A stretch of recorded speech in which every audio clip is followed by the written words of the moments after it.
Hello guys, welcome back to our channel. আজকে আমরা আমাদের দোকান থেকে ঘরে প্রবেশ করতে যাচ্ছি। তো ঘরে প্রবেশ করতে যাওয়ার সময় দেখতে পাচ্ছি আমাদের স্বাগত জানানোর জন্য দাঁড়িয়ে রয়েছেন 2-3 জন।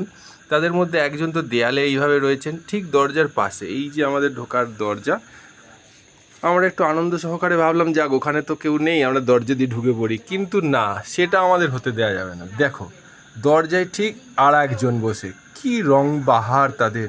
তার সাথে সাথে ভাবলাম যাক একে তো পাশ কাটিয়ে দরজাটা কোনোভাবে যদিও খুলতে পারি, কিন্তু চেষ্টাটা বৃথা, কারণ উনি দুদিকে দুটো পা দিয়ে রেখেছেন। খুব ভালো কথা। আরও একটু ভাবনা চিন্তা করে দেখতে পেলাম আরও একজন ওই ওপরে, সো সুইট। একটুখানি ছাতাটা ধরবে, বৃষ্টি পড়ছে তো বাইরে, ওই জন্য একটু অসুবিধা হচ্ছে ছবি তুলতে ওনাদের। একটু ক্লোজ করে দেখাই, কি মিষ্টি, থাকার জায়গাটাও অসাধারণ।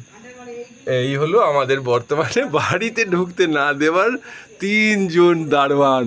1 এইখানে, 2 এইখানে, আর 3 এইখানে। এবার বলো আমরা কি করে ঘরের মধ্যে প্রবেশ করি। Thank you.